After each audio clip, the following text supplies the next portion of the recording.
go over what I would do if I had 0 sales on Etsy and the exact steps I would take.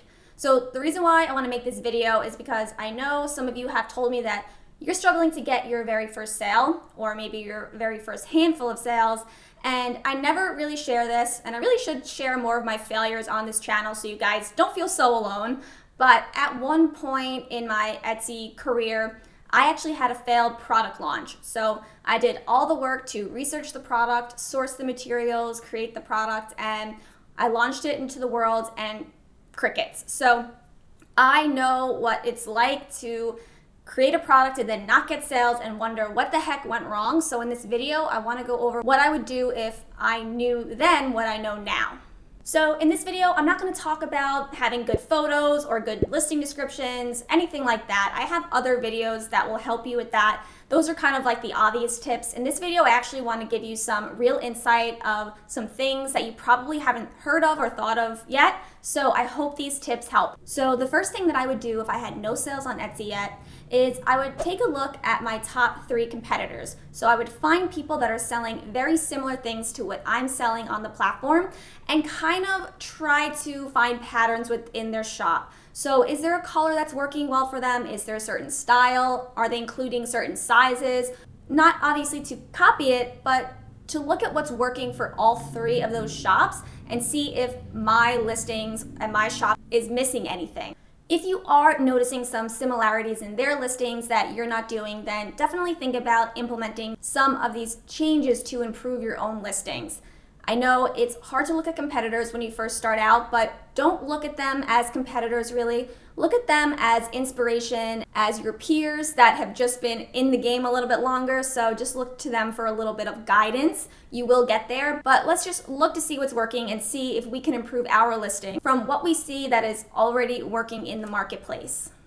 Also, bosses, I'm going to be hosting 3 free live trainings about how to grow your Etsy shop successfully.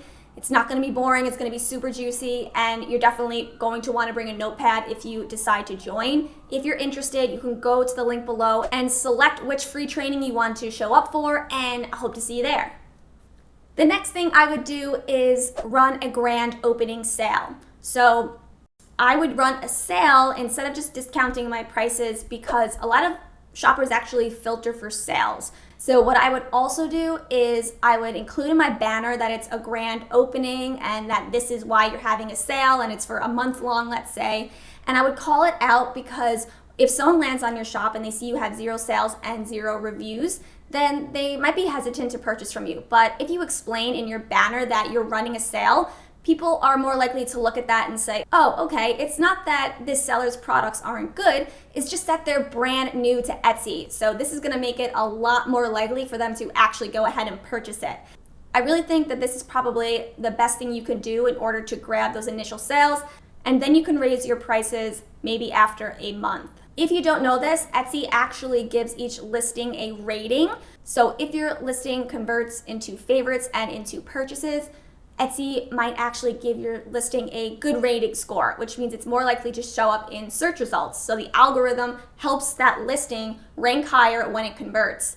But if someone goes to your shop and lands on your listings and then they click out without favoriting or especially without purchasing, Etsy over time might actually give that listing a negative rating score, which means that in the future, unfortunately, since it's proven to not convert, it's not going to rank as high in the search algorithm. No matter what you do to tweak it, to fix it, change the photos, whatever you do, it's really not going to help it too much if it already has a negative score. That's why I think that when you're new to starting an Etsy shop, you want to really try to get those conversions. That's why I think a grand opening sale is a great idea. Okay, so you looked at your top 3 competitors, you saw what they were doing right, and you implemented some of those changes on your shop and on your listings. Then you ran a grand opening sale. You let people know that you're a new shop in your shop banner.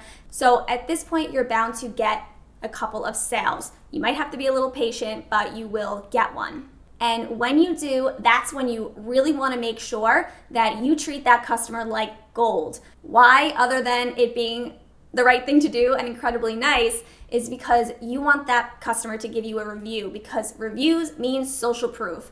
And when you get reviews and sales, it's just gonna make other shoppers trust you when they land on your shop.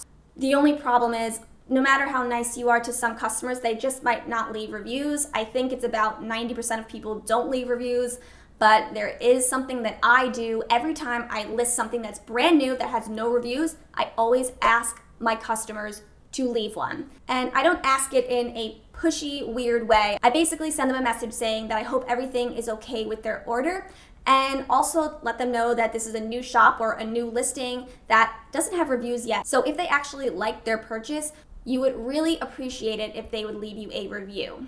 And honestly, they are 10 times more likely to leave a review when you ask them. I don't think I ever got someone not giving me a review when I asked them.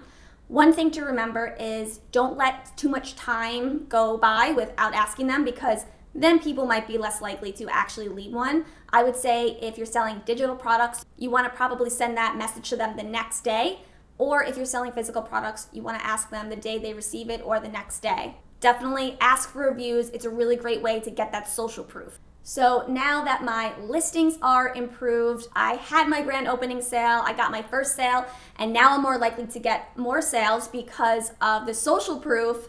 The next thing I would do is go watch this video right here, because this video is going to tell you exactly what to do once you have a handful of sales and you're trying to make more. Okay, bosses, so I hope this video was helpful. If it was, give it a thumbs up. Don't forget to subscribe to my channel if you're not already. And as always, thank you so much for watching. I'll catch you in the next one. Bye, guys.